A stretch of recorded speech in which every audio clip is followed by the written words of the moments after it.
Have you ever thought about the carbon footprint of a YouTube channel?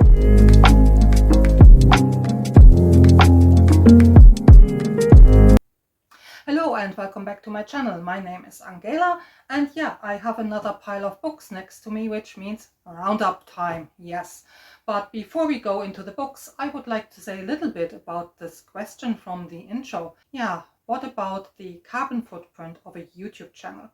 So very recently, actually just a couple of hours before I started filming this video, I watched a video by the German booktuber Carina Zacharias, and I will link it down below in my description box for you, because she actually tries to answer exactly this question, and also, yeah, basically making a little announcement on how she wants to reduce the carbon footprint of her booktube channel. And I found this a really very important and interesting video she's doing there. Now the video is in German, but the auto translate function seems to work, so you can get an English translation of the video if you're interested. And yeah, the very short answer to the problem she's posing is, yes, you can reduce the carbon footprint of uploading videos, but also streaming videos.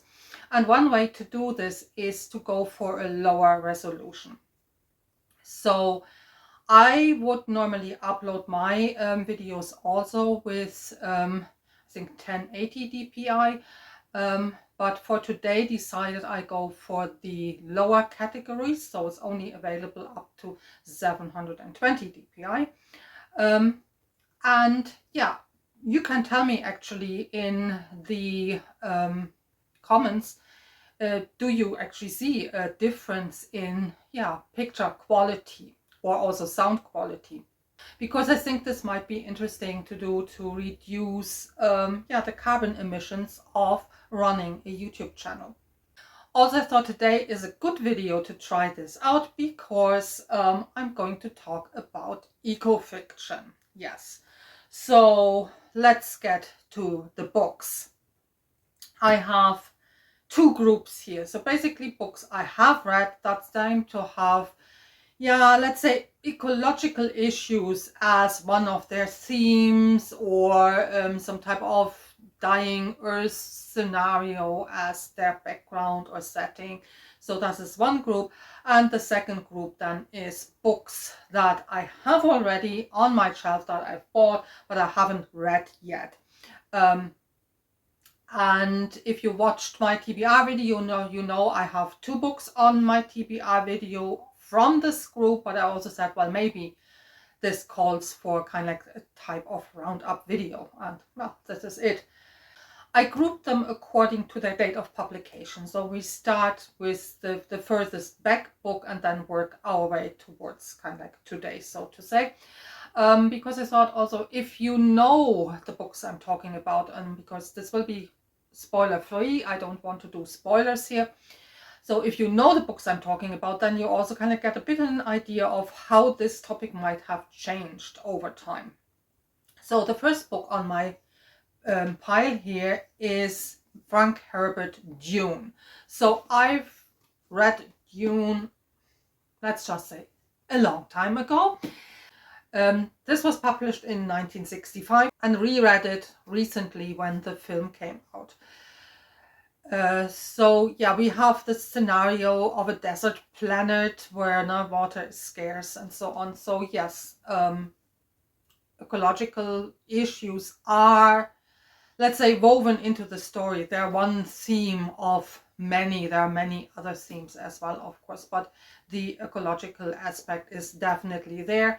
It's not so surprising because I think the 60s are this time when this topic kind of like surfaces a bit more, when we finally or firstly see a bit more awareness about the impact we as humans might have on this planet. The big difference, I think, between the 60s and today is that they were much more optimistic how to tackle this. and also a much more unbroken belief that, yeah, our technology and our technological advancements will take care of that. So it's more like a don't worry attitude there than we have today, perhaps because we also know every new technology, of course, causes problems then in its wake. But yeah, so my first novel is Dune by Frank Herbert. The second novel I only finished very recently, and again it's a reread, and this is The Dispossessed by Ursula K. Le Guin. Now this was published in 1974, and yeah, again, ecological issues are mentioned, but again, they're just one theme amongst others. Other themes of the book are communication, but also how do we order our society on a political level, on a sociological level, and also on a gender level. So those are other topics this novel tackles, and probably the more important topics, more themes, more so in the foreground than the kind of like eco aspect. But it's there, and I wanted to include it because Ursula Le Guin has been very influential for a lot of our modern writers. So I think she does belong on this pile and into a roundup like this. The next novel surprised me myself a little bit, not that it's on the pile, but how early on this novel is actually in this pile, that it is really number 3. And that is Stephen Erikson, Memories of Ice, the third in the Malazan book of The Fallen. And this was published 2001, so quite a bit back, now over 20 years old, this book. So I think Memories of Ice is the first time in the Malazan Book of the Fallen where it becomes very clear that Erikson has an interest in, yeah, I would say the impact that human habitation causes for the planet. We're also introduced to burn, which is kind of like almost a mix between, yeah, the liquid core of our planet, but also like almost like a earth goddess in a way, and Byrne isn't doing well. Byrne is, yeah, not in a good state in this novel. Erikson returns to this ecological theme, I think, throughout the rest of those books, as far as I know. I've read The God is Not Willing, and it really surfaces there again as well. So yeah, number 3 on the pile, Stephen Erikson and Memories of Ice. The next is a trilogy by Margaret Atwood, and the first installment is Oryx and Crake. This is from 2004, and here we have a kind of like dying Earth scenario, which we will find over and over when we look at climate fiction, eco-fiction. Dying Earth scenarios seem to be very popular. So in this novel, the Earth is very polluted, and it's not just humans that are affected, but actually animals. Animals are very affected here. Domestic animals like pigs, but also wild animals like wolves, raccoons. They are altered in their appearance, they're altered in their behavior, and it also affects, of course, humans.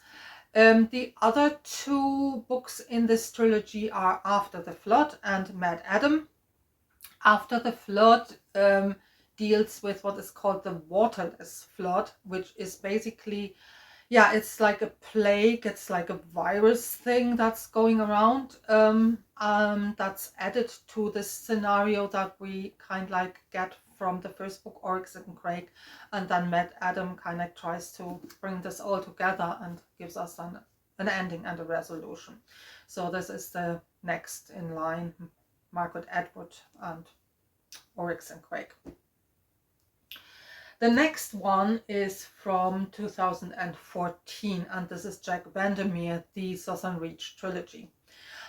This is actually a little bit the odd one out because, as I said, a lot of those books use a broken Earth scenario. This one doesn't. Here we actually have an area on Earth that is totally unpolluted. it's as if humans would never have been on the planet. But every exhibition that's kind of like sent into this, what they call Area X, doesn't come back. Nobody comes back. Nobody survives. So this paradise-like area that we find in these novels is almost as threatening as a dying Earth scenario. So there seems to be no difference in the threat level, in it being a danger to humans.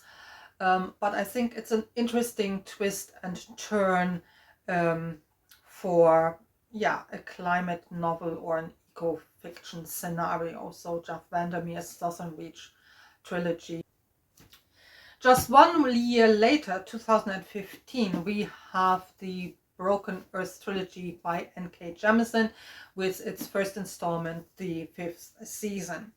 Again, a broken, or like it says, broken Earth, dying Earth scenario. Here we have a group of humans which are called Origins, and they have this special ability that they can draw energy from either from the Earth itself or from heat around the Earth, and use this either benignly or to very destructive events and effects. It can be as destructive that it can split whole continents apart. And because of this really threatening ability, this particular group of humans is hunted, they're killed. Some of them manage to kind of like say, well, okay, we have a training body and we're trained and we know how to channel our abilities and our power. They fare a little bit better, but overall they're not very beloved.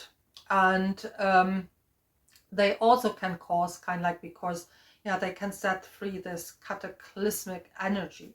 They can cause what's called the 5th season, and the 5th season basically means the lights are going out for the planet. Woven into this kind of like already very interesting scenario are kind of questions of loss, especially losing a child or children, motherhood, fighting for your children, searching for your children. So it's a very rich tapestry that N.K. Jemisin kind of like provides with the Broken Earth trilogy. The next novel is again by Stephen Erikson, and this is his first contact novel, Rejoice, from 2018. This again is a little bit different. Yes, the Earth is very much under pressure, under stress. All our current problems are there because this isn't set in a future or in some type of fantasy world, but this is kind of like our Earth now. And the aliens decide to intervene. They are giving Earth an intervention, and not because they like us humans, but no, they just think that Earth is an ecological system that needs saving, and they are hell-bent on saving, but not on necessarily saving humans. And that's basically the setup. That's not much of a spoiler, but I also won't tell you much more because that would spoil this book a lot.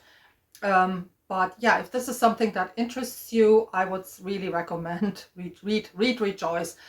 Also, if you've read Malazan and you want a very different type of writing from Erikson, yes, read Rejoice. And you also will find there are lots of crossovers and interesting, how shall I say, links between themes from Malazan and themes in this book. So Erikson again, Rejoice. The next is exactly from the same year, and this is the first of the book of the Ancestor trilogy by Mark Lawrence, Red Sister. And Red Sister, again, dying Earth scenario, but here we also have kind of like a left over technology from a previous civilization. And it's very cold on Earth, and the only way that humans can live on Earth is by having an artificial moon that each night provides so much heat that the ice sheets that cover the planet kind of like are kept at bay, and that there is kind of like a corridor in which human life is possible.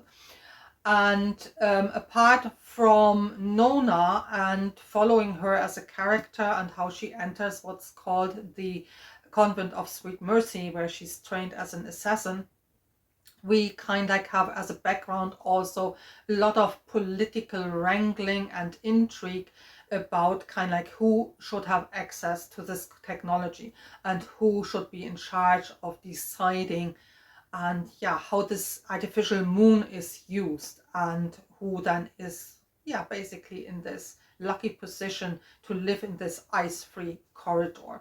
So Mark Lawrence, Red Sister or Book of the Ancestor. The other two are Grey Sister and Holy Sister. And the last of the books that I have read that deal with climate fiction or climate change, ecological issues, is this one, Kim Stanley Robinson, The Ministry for the Future. Here we follow Mary Murphy, who is the director of this Ministry for the Future, and another character called Frank May. He is an aid worker, and this is like a near future scenario where the Paris Accord, the Paris Climate Agreement, kind of like has led to setting up this Ministry for the Future. But also we have kind of like more and more climate change scenarios, and we get, for example, from Frank May a first-hand account, because he comes back from India, which is basically dying under a huge heat wave. And so we get a lot of eyewitness reports, like from this aid worker and other people who experience climate change and how they experience climate change. Overall, this is a very fact-driven book. It's very much a novel of ideas and theories that are out there about climate change, but also about technologies on how to counteract climate change. So some people say that this is a disadvantage of the book. I have to say, well, it reads more at parts like a non-fiction book than a novel, actually. But I think it still might be worth picking up. So, The Ministry of the Future. So that concludes the books that I have read. Now to the pile of books that I've bought because I thought they sound interesting. So I might not be able to tell you so much about them, but I might at least tell you why I picked them up and why I thought, okay, those might be interesting to read. So, and we continue chronologically. So the first one, 2017. Oh, sorry, I forgot to tell you, this is from 2020, so very recently. So books I haven't read. So the first, 2017, Two Like the Lightning by Ada Palmer.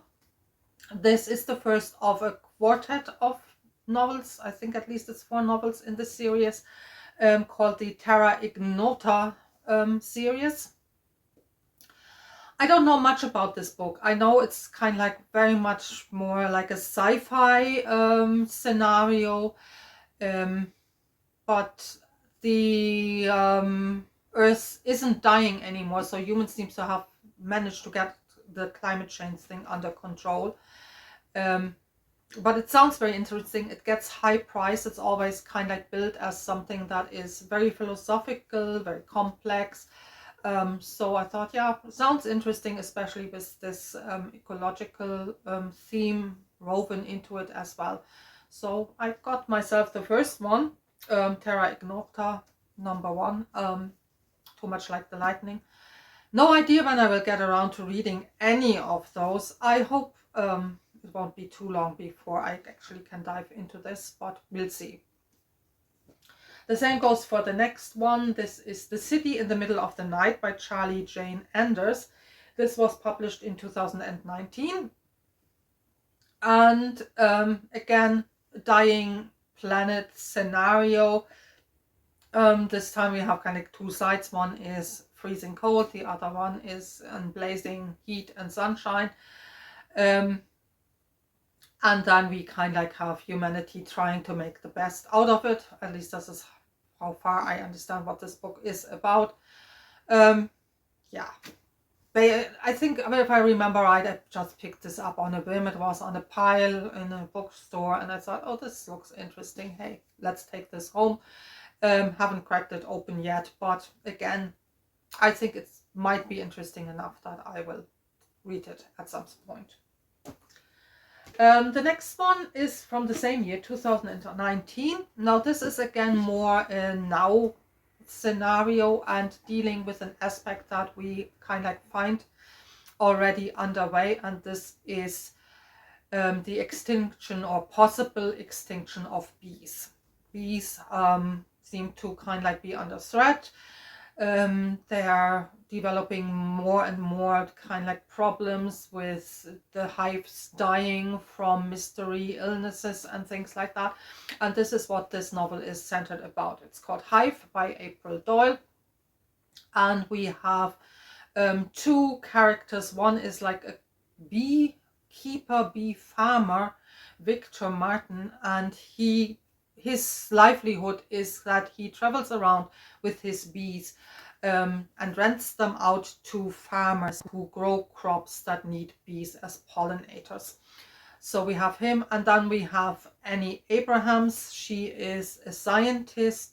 She has bees for research purposes, and because bees aren't doing well and there aren't enough bees, she's ordered that she has to hand over her bees and team up with Victor Martin, to somehow save the earth, save our crops, our foods. And I thought, yeah, this sounds actually really very interesting. So yeah, Hive by April Doyle. The next book you have heard about already from my TBR video, so I'm definitely going to read it. It's another Jeff Vandermeer. This was published last year, 2021. It's called Hummingbird Salamander, and it seems to bring together kind of like almost like a treasure hunt scenario that involved those two animals, the hummingbird and the salamander, with other issues that will threaten humankind and threaten the survival of the earth.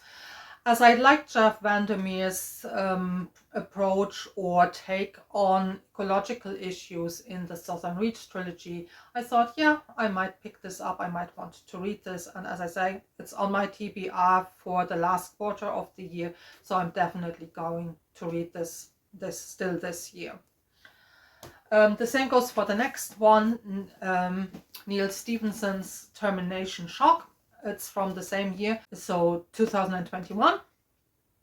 And again, this is a novel that seems to look at the greenhouse effect and kind of like global warming, more flooding in certain areas. So very much again a scenario that we have already on Earth.